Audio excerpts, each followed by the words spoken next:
Hello everyone and welcome to this day of talks in which Mr. Alejandro Sánchez, who is here with me, and I, Dr. Carlos Parra, will be participating. We will shed a little bit of light and make some small tips on very common clinical and laboratory topics. Learn how to embrace 100% digital workflows and effectively address challenges, seeking viable solutions along the way with all IPD attachments and components. Our first lecture today will cover various approaches to emergency profiles. The different angle profiles that we may encounter in implant dentistry in our day-to-day work. And what tends to be common is that sometimes the position of the implant at bone level is not the most appropriate when it comes to rehabilitating, because they are sometimes emergencies. That although the implant is very well positioned within its bony bed, because that more coronal part of the implant emerges towards a more vestibular area or an area that is too palatalized, or sometimes in very close contact with another implant or another tooth. And that is what we sometimes inherit from other clinicians or ourselves from a bad day. And it is these undesired angulations that complicate our existence a little bit when it comes to rehabilitation. Yes, for prosthetic rehabilitation, the non-aesthetic emergency that goes to the vestibular area, we need digital resources, above all, in order to avoid that emergency in the undesired area. When there are multiple reconstructions, we use transepithelial IPD. In situations with small bridge units or individual units, angulation is necessary. However, for other cases, we require something different. I think the biggest need is usually at the aesthetic level, right? In earlier sectors, very vestibulized angulations, as we are seeing in the image above on the left, where we are going to have a very vestibulous emergence and we are going to be very conditioned to use a very vestibular chimney if we are going to use a very vestibular chimney. If we want to do it with a straight screw, we are going to have to look for more cemented systems to be able to give a better solution. Sometimes these angulations are undesired. They are not only an aesthetic problem, but also a great biomechanical problem. In other words, at the end of the day, the mouth is no longer a transmission of forces. There must be a solution of continuity between the occlusion, the implant, and the bone buttress that will absorb that force. If these angulations are too acute, then we find that it is the screw that is going to suffer. And if the components that we use, they are not adequately ready to absorb such forces and unfavored angulations, and it can also be considered as an additional complication that may arise when seen at clinic. For instance, screw fractures and crown loosening can occur if we don't carefully choose the components and their coating. Thus, it is vital to select appropriate components and coatings to prevent such problems. These components have to withstand these undesired transmissions and, above all, those possible bills, such as those we are seeing here in the intermediate components. Yes, especially when working with aesthetic materials such as zirconia or nanohybrid composite. These fractures occur due to undue loading.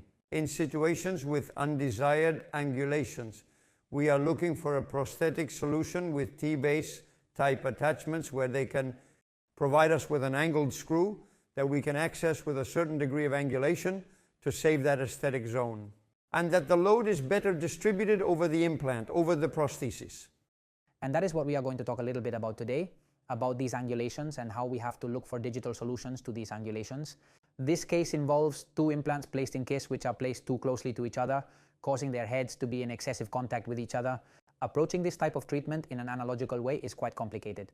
It would require a double impression or a double treatment in which Alejandro would first have to conform and make a restoration and then make the second one, or sometimes, as we used to do in the old days, having to debride or carve those.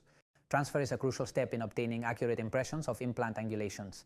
The emergence of digital dentistry has revolutionized this process. Wouldn't you agree, Alejandro? Yes, this particular case also has a very special casuistry because it came from a scan body format. Not IPD, and the same manufacturer did not offer angled solutions. We had to resort to the replace option, that is, to change the original scan body scanned in the mouth and make a superimposition on it.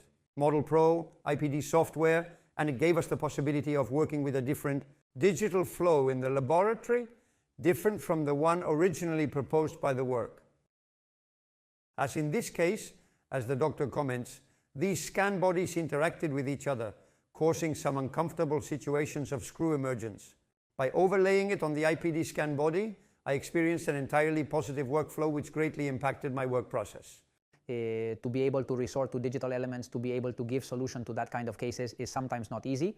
That is to say, in this type of implementation like the one we are seeing today, The manufacturer must have a print acquisition component in the scan body that allows working with these angles.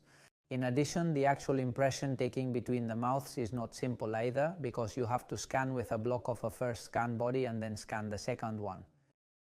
So it requires a little bit more complex flow than traditional impression taking can be.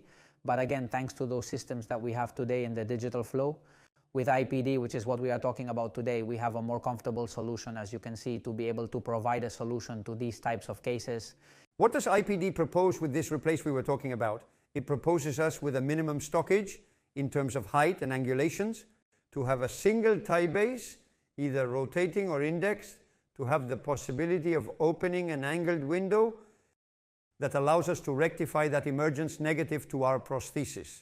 With that spindle that we see on the screen, then we have the possibility to make cuts in height, to customize the abutment in the cemented zone at different heights, and open a window in the desired area, which we do not have to limit ourselves to the area proposed by the manufacturer, but we can designate where we want the angled window, and with the specific angled screw driving tool, we can access that screw in an angled manner from 0 degrees to 30-degree situations, right? And again, aside from the custom abutment part where we're going to have to cut with the spindle, it's essential to choose or make a good choice of the screw. Then we're going to screw in or fix that restoration. Indispensable totally angled systems such as the IPD TPA, in which we will be able to make corrections of up to 17 degrees of these angulations, which will allow us at the clinical level a much more comfortable access to that screw, which in addition, like the one you are seeing on the screen, is nitrided in titanium, which once again, this nitrided sleeve will allow us greater resistance to what we were talking about before, to those indexed biomechanical forces that otherwise with a normal screw would be much more susceptible to fracture. It is very frequent with the screw. There is misuse or misunderstanding from the digital library that sometimes they propose, put me the original screw of the implant. I prefer to have the angled screw. Here the system is designed to place your screw, the conical seat offered by the screw, and its tightening and unscrewing tool. From there it is guaranteed that the digital angulation that we can propose and the access to the screw is guaranteed from what would be the design and fabrication of both the custom T-base and the milling of the aesthetic material. That's the most important part of what we're talking about. If we are talking about the fact that there has to be a series of continuity between the patient's occlusion and the final bone buttress that is going to absorb that force, it is very important that the seating of the T-base, the seating of the screw with that T-base be very intimate, because the more continuity solution there is between the occlusion and the final transmission of the force to the parallel axis of the implant, the better the ablation of those forces will be. If we use screws whose base does not coincide with the tie base, there is not an adequate seating of the screw. There is going to be a break in that line of continuity, which is going to be susceptible to fracture of the screw, especially in the neck area, which is usually the weakest area and the area most sensitive to fatigue and fractures, because it does not fracture in the end because of an overbite, as we usually think.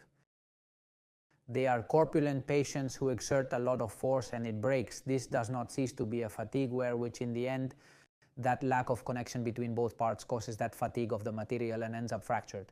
The lack of tension is what ends up producing the invoice of the element. What does the system also offer us? The system, having made the replace and moved it to the tie-base option with angulation, logically, I have to work with the digital analog library offered by the system. From there, I will also have the security of locating my reconstruction spatially in the same position.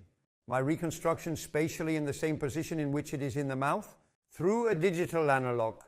Unlike what we find in the market in other commercial brands, we will find the possibility of tying it by screwing it in basal, guaranteeing its position in correct Z and a lateral screw, which will place the hexagon on the face of the implant connection in its correct place, where this double screwing guarantees the correct position of our construction in the printed model.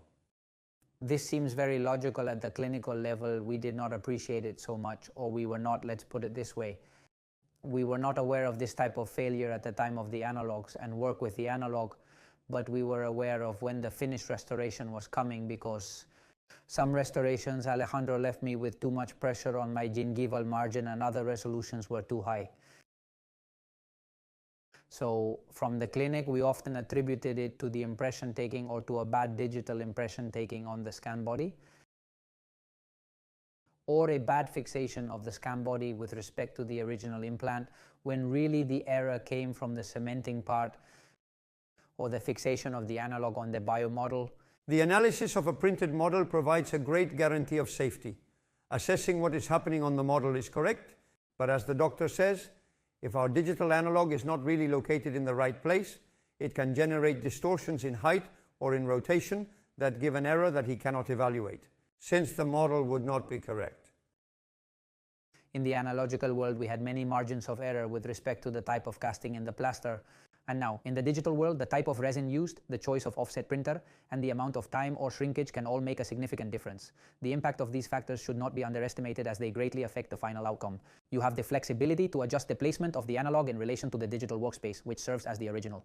As a result, there is a necessity to create solutions similar to the one we are currently examining, in which we can control the correct position of that analog in the X and Z axis with respect to the biomodel and therefore to the patient's original mouth. Once we have validated the offset of the model in the printer, we have to fix the digital analog on the model and secure it, as we are seeing in the video, in a very comfortable way and a very accurate way. This is logically determined by the position of the scan body in the mouth. As we have done the repositioning coming from another digital environment, this image superimposition is not guaranteed. In multiple elements, they are not so demanding, since being a circular connection has a much more generous position in the plane of the connection, which must be very demanding in the Z-plane for what you say, so that the relationship it maintains with the tissue and with the occlusion of the patient is maintained from start to finish. It is fundamental because if we are not going to find situations in which the crown is very high or that there is no passive adjustment with respect to the gingival tissue, which are indeed periodontic works and which we have been working on, we have been doing a work of conformation and creation of papilla. We are going to lose it totally due to overpressure or lack of pressure in the working areas, and therefore what we are going to end up with is a very sensitive adjustment or misalignment of the gingival margins. The process we are watching in the video, practically the whole process from impression of the model, placement of the digital analogs, and the choice of the T-base, logically in height, is determined by the relationship it maintains with the antagonist, and the angulation that we see right now, that we would be screwing the angled element, is determined by the occlusion in relation to the antagonist and by the emergence of the aesthetic zone of our zirconia composite nanohybrid material reconstruction. To ensure that our printer produces correct and accurate models, IPD offers a validator, a calibration master for all the printers used in the model manufacturing field. How does it work? We will only have to print this master, this cube that we see in the image, and with this standard analog, we will test in every location. And the best and most passive one will give us an offset information of the deviation of our printer. Once we have this data, we will have to provide it to IPD, and IPD will provide us with the correct library with that offset for our printer, and from there everything we will manufacture will be with plus or minus. Oversize of our printer, and we guarantee that that analog will be passively placed in the location in the model for it. We are in a world where everything is digital, where it is becoming more and more common to use digital printers for all our flows, but obviously not all resins behave in the same way. And of course, not all printers are printed with the same offset. So the need to create a basis for stabilization and above all of protocolization of these printers is very important. The same offset can work in Madrid at a different temperature and altitude, in Malaga at a different pressure, at a different temperature. In resin, it behaves in a totally different way. There was a need to establish a basis on which to be able to work with those margins of error and correct those margins of error from the digital part so that when we got to the printing, everything would be correct. And then calibrations of this type become absolutely essential for the jobs to be completed. To me, really, over and above the advantage that I can offer the product as a digital analog with the double screwing, the calibration master cube seems to me a very successful proposal. Since our mistake, from the technical point of view, is that we didn't find the laboratory. Our mistake is that we didn't find the lab. Our mistake was to treat all the digital analogs with the same printer, with the same liquid, with the same offsets, and with this temperature casuistry. What happens? That the dissatisfaction and error that we had in the location of the digital analog in the model were caused by not having a correct individualized parameter for each case. In other words, we would have a different printing protocol, whether it was one liquid or another, one machine or another, or in that case, the element that we had to receive negatively in the model. And for me, it seems to be a super convenient tool to guarantee the success of the fitting of that part in the laboratory. I totally agree. And that's the end of our first talk, and we look forward to seeing you in the next one. So much for our talk about angled profiles and how to solve all those complications that you may encounter when working digitally with those unwanted profiles. And both Alejandro and I thank you for listening to us and being here with us. If you have any doubts, you can find us on the IPD platform as well as on social networks, and we will answer all the questions you may have. Thank you very much.